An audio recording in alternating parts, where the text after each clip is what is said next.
this chapter, one of the most important compounds that we have to study is potassium dichromate.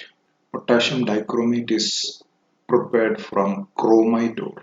Chromate ore in the formula FeOCr2O3. And there are three steps involved.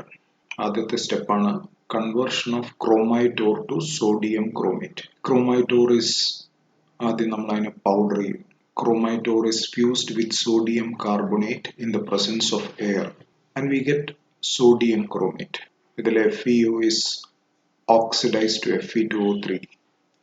ഇതിൽ നിന്ന് Na2CrO4 നമുക്ക് filter ചെയ്ത് separate ചെയ്തെടുക്കാൻ പറ്റും by dissolving in water. Fe2O3 is insoluble, so they get separated. Sodium chromate is a yellow colored solution. അതിനെ നമ്മൾ sulphuric acid ഉപയോഗിച്ച് ആസിഡിഫൈ ചെയ്യും. In the presence of sulfuric acid, Na2CO4 is converted to Na2Cr2O7. It's an orange red color solution. അതാണ് നമ്മുടെ sodium dichromate. മൂന്നാമത്തെ സ്റ്റെപ്പാണ് sodium dichromate is converted to potassium dichromate by treating with potassium chloride. Calculated amount of potassium chloride. Sodium dichromate na calculated amount of potassium chloride ആയിട്ട് treat ചെയ്താൽ അത് potassium dichromate ആയിട്ട് crystallise out ചെയ്യും. ഇനി നമുക്ക് potassium ഡൈക്രോമേറ്റിന്റെ പ്രോപ്പർട്ടീസിലേക്ക് കടക്കാം. Orange red colour ആയിട്ടുള്ള ക്രിസ്റ്റലാണ്. Picture ഇവിടെ തന്നിട്ടുണ്ട്. എൻ്റെ മെൽറ്റിംഗ് പോയിന്റ് 669 കെൽവിൻ ആണ്. ഹോട്ട് വാട്ടറിൽ ഫ്രീലി സോലുബിൾ ആണ്, എന്നാൽ ഒരു പരിധി വരെ കോൾഡ് വാട്ടറിൽ സോലുബിൾ ആവുള്ളൂ. പൊട്ടാഷ്യം ഡൈക്രോമേറ്റ് ഒരു ഓക്സോ സോൾട്ടാണ്. ഏതൊരു ഓക്സോ സോൾട്ടിനെ ഹീറ്റ് ചെയ്ത് കഴിഞ്ഞാലും അതിൽ നിന്ന് ഓക്സിജൻ ഇവോൾവ് ചെയ്യും. ഇത് തന്നെയാണ് പൊട്ടാഷ്യം ഡൈക്രോമേറ്റിൽ സംഭവിക്കുന്നത്. പൊട്ടാഷ്യം ഡൈക്രോമേറ്റിനെ ഹീറ്റ് ചെയ്ത് കഴിഞ്ഞാൽ ഓക്സിജൻ ഇവോൾവ് ചെയ്യും. നാലാമത്തെ ഏറ്റവും ഇമ്പോർട്ടൻ്റ് ആയിട്ടുള്ള റിയാക്ഷനാണ് ആക്ഷൻ ഓഫ് ആൽക്കലി. ഇത് വളരെ കളർഫുൾ ആയിട്ടുള്ള റിയാക്ഷനാണ്. ഓറഞ്ച് റെഡ് കളർ ഉള്ള പൊട്ടാഷ്യം ഡൈക്രോമേറ്റ് പൊട്ടാഷ്യം ഹൈഡ്രോക്സൈഡ് ആയിട്ട് ട്രീറ്റ് ചെയ്ത് കഴിഞ്ഞാൽ ഒരു yellow solution of potassium chromate ആയി മാറും. പൊട്ടാഷ്യം ക്രോമേറ്റിനെ നിങ്ങൾ സൾഫ്യൂരിക് ആസിഡ് ആയിട്ട് ട്രീറ്റ് ചെയ്ത് കഴിഞ്ഞാൽ അത് തിരിച്ച് ഓറഞ്ച് റെഡ് കളറായിട്ടുള്ള പൊട്ടാഷ്യം ഡൈക്രോമേറ്റ് ആയിട്ട് മാറും. അപ്പം ഈ inter conversion, that is dichromate getting converted into chromate. ഇപ്പം ഡൈക്രോമേറ്റും ക്രോമേറ്റും തമ്മിലൊരു ഇക്വിലിബ്രിയം ഉണ്ട് at the pH 4. പൊട്ടാഷ്യം ഡൈക്രോമേറ്റിൻ്റെ ഏറ്റവും പ്രധാനപ്പെട്ട പ്രോപ്പർട്ടിയാണ് അതിൻ്റെ oxidising nature. Potassium dichromate is a powerful oxidising agent in the presence of sulphuric acid.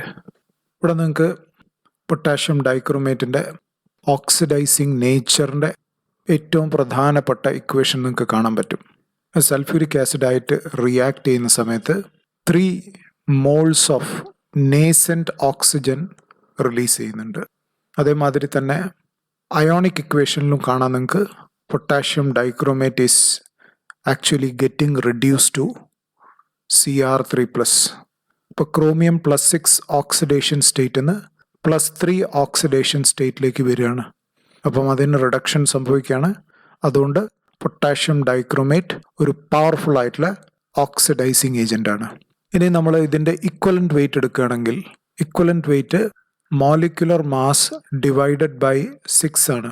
കാരണം 6 ഇലക്ട്രോൺസ് ഇൻവോൾവ് ആണ്. ഒരു റെഡോക്സ് റിയേജൻറ്റിൻ്റെ ഇക്വലൻ്റ് വെയിറ്റ് തീരുമാനിക്കുന്ന molecular mass divided by number of electrons involve in the reaction. ഇത് പ്രകാരമാണ്. അപ്പം equivalent weight of potassium dichromate comes around about 294 divided by 6, that is equal to 49.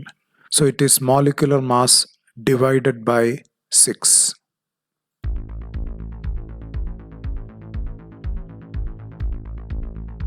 ഇനി നമുക്ക് ആസിഡിഫൈഡ് പൊട്ടാഷ്യം ഡൈക്രോമേറ്റിൻ്റെ പ്രധാനപ്പെട്ട ഓക്സിഡേഷൻ റിയാക്ഷൻസ് നോക്കാം.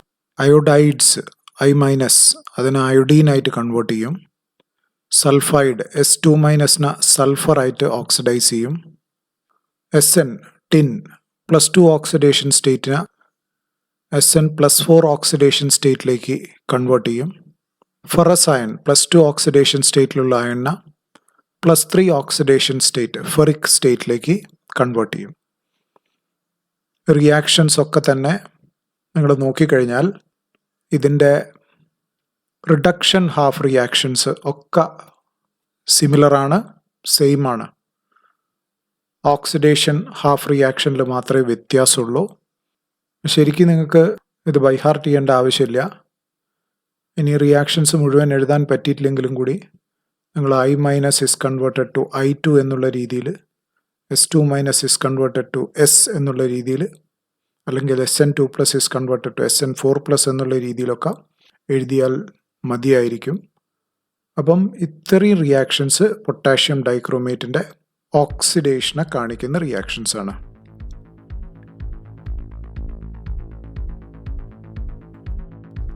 ഇനി ഓർഗാനിക് റിയാക്ഷൻസിലും ഓർഗാനിക് കമ്പൗണ്ട്സിൻ്റെ ഓക്സിഡേഷനിലും നമ്മൾ പൊട്ടാഷ്യം ഡൈക്രോമേറ്റ് ഉപയോഗിക്കാറുണ്ട്.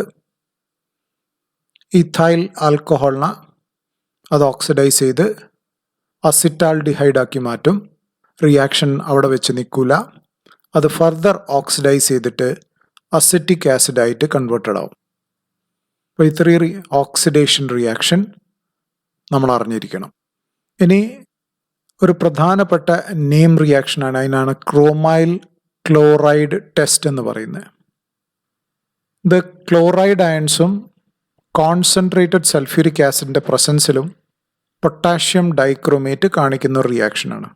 നമ്മൾ പൊട്ടാഷ്യം ഡൈക്രോമേറ്റിനെ കോൺസെൻട്രേറ്റഡ് ഹൈഡ്രോക്ലോറിക് ആസിഡോ അല്ലെങ്കിൽ ഏതും ക്ലോറൈഡുള്ള കമ്പൗണ്ട്സിൻ്റെ കൂടെ സൾഫ്യൂരിക് ആസിഡിൻ്റെ പ്രസൻസിൽ നമ്മൾ ഹീറ്റ് ചെയ്യുന്ന സമയത്ത് ഒരു റെഡിഷ് ബ്രൗൺ വേപ്പേഴ്സ് ഫോം ചെയ്യും. അതാണ് നമ്മുടെ ക്രോമൈൽ ക്ലോറൈഡ്. CrO2Cl2 എന്നാണ് ക്രോമൈൽ ക്ലോറൈഡിൻ്റെ ഫോർമുല. റെഡിഷ് ബ്രൗൺ വേപ്പേഴ്സ് ആണ്, കളർഫുൾ റിയാക്ഷനാണ്. അപ്പോൾ നമുക്ക് പെട്ടെന്ന് തന്നെ ക്ലോറൈഡ് അയൺസിനെ സോൾട്ട് അനാലിസിസിൽ കൺഫേം ചെയ്യാൻ വേണ്ടിയിട്ട് നമുക്കത് ഉപയോഗിക്കാൻ പറ്റും. ഒരു തരത്തിലുള്ള കൺഫർമേറ്ററി ടെസ്റ്റാണ് salt അനാലിസിസിൽ.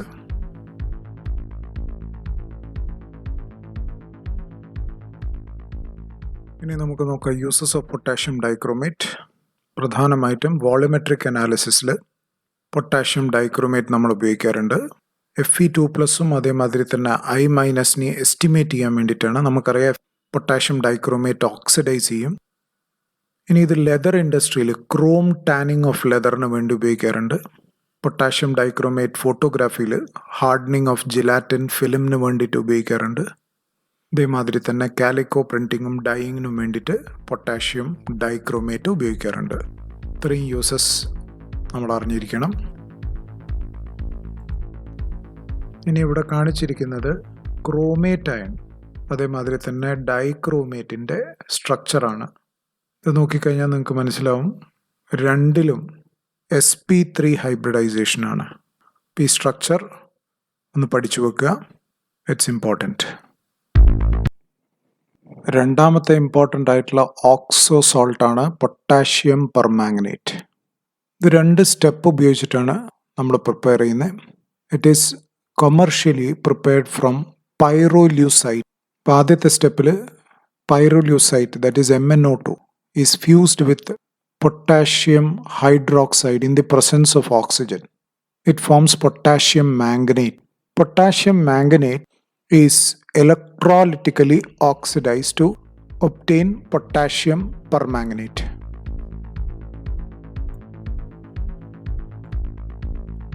Now let us look into the properties of potassium permanganate. It has got a dark purple color and it is isostructural with potassium chlorate KClO4. ആ ക്രിസ്റ്റൽസ് നിങ്ങൾക്ക് പിക്ചറിൽ കാണാം. നമുക്കൊക്കെ അറിയാം when you heat an oxo salt it decomposes to liberate oxygen. ഇവിടെ potassium പെർമാംഗനേറ്റിനെ heat ചെയ്യുന്ന സമയത്ത് അത് ഓക്സിജനെ ലിബറേറ്റ് ചെയ്യുന്നതായിട്ട് നിങ്ങൾക്ക് കാണാൻ പറ്റും. പൊട്ടാഷ്യം പെർമാംഗനേറ്റിന് ഏറ്റവും പ്രധാനപ്പെട്ട പ്രോപ്പർട്ടിയാണ് ഓക്സിഡൈസിങ് പ്രോപ്പർട്ടി.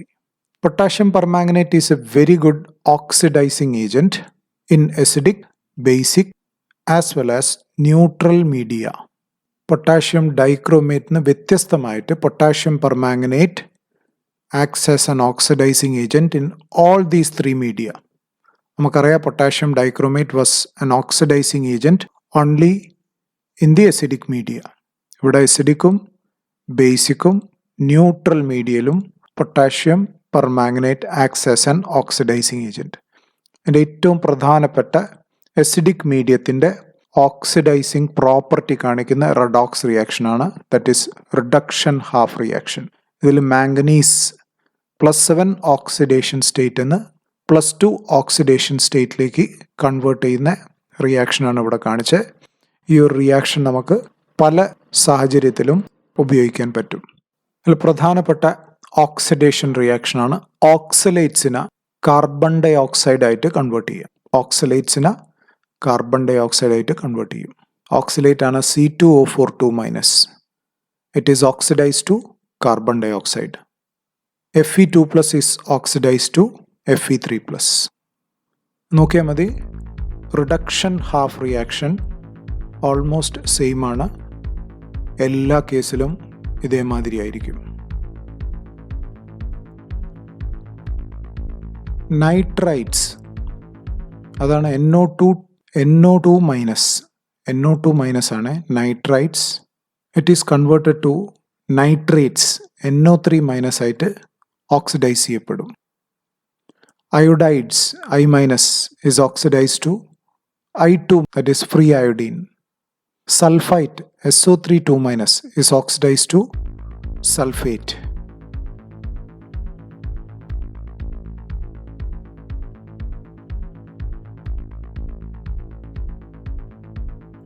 നമ്മൾ നേരത്തെ കണ്ട റിയാക്ഷൻസ് ഒക്കെ ആസിഡ് മീഡിയത്തിലാണ്. ഇതേമാതിരി നമുക്ക് ആൽക്കലൈൻ മീഡിയത്തിലും റിയാക്ഷന് കാണാം. ആൽക്കലൈൻ അതേമാതിരി തന്നെ ന്യൂട്രൽ മീഡിയത്തിലും potassium permanganate is reduce to manganese dioxide. Acid മീഡിയത്തിൽ permanganate and is reduce to Mn2+. ഇവിടെ ആൽക്കലൈൻ അതേമാതിരി തന്നെ ന്യൂട്രൽ മീഡിയത്തിലും permanganate and is reduced to MnO2. So the +7 oxidation state is getting reduced to +4 oxidation state. അപ്പോൾ ഈ റിയാക്ഷനകത്ത് 3 electrons involve ആണ്. നമ്മൾ നേരത്തെ ഇക്വലന്റ് വെയ്റ്റിൻ്റെ കാര്യം പറഞ്ഞിരുന്നു.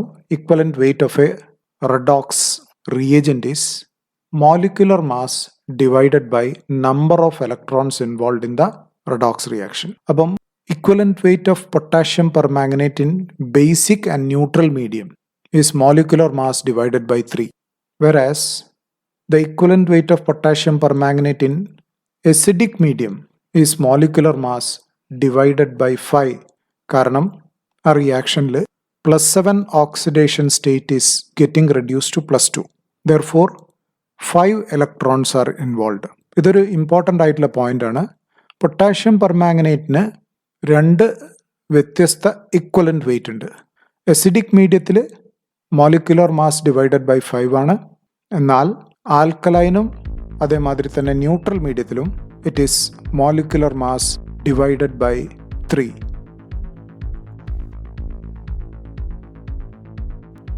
ആൽക്കലൈൻ മീഡിയത്തിലെ ഓക്സിഡേഷൻ റിയാക്ഷൻ നമ്മൾ എടുക്കുകയാണെങ്കിൽ അതിലൊന്ന് iodide is oxidise to iodate.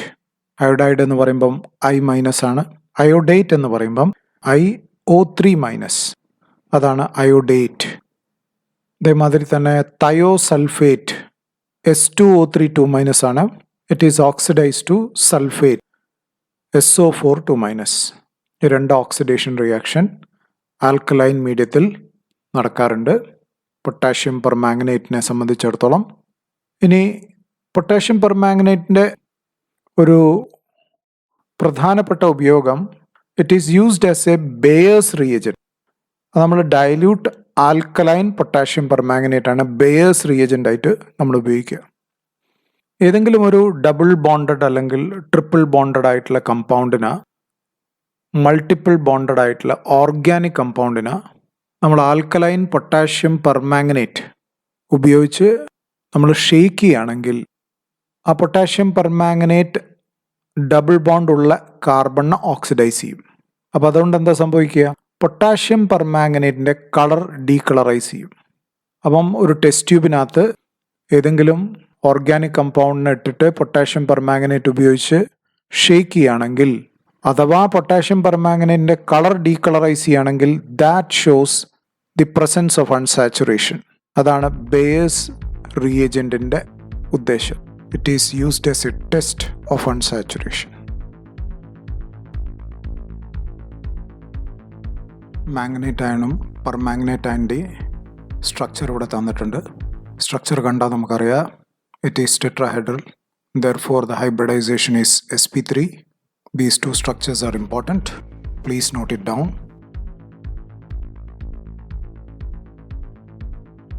Now we come to the uses of KMnO4.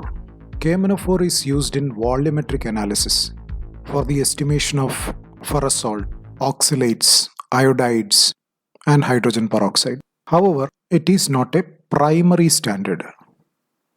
എന്താണ് പ്രൈമറി സ്റ്റാൻഡേർഡ്?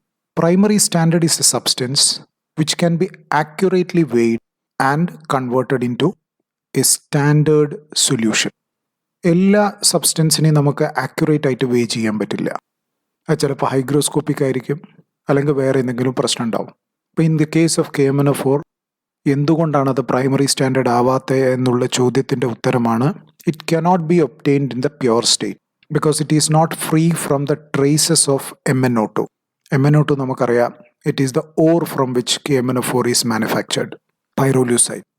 അപ്പോൾ കുറച്ച് പൈറോലൂസൈറ്റ് അവിടെ കൺവേർട്ട് ആവാതെ കിടക്കാൻ സാധ്യതയുണ്ട്. അതേസമയത്ത് പൊട്ടാഷ്യം ഡൈക്രോമേറ്റ് അതൊരു പ്രൈമറി സ്റ്റാൻഡേർഡാണ്.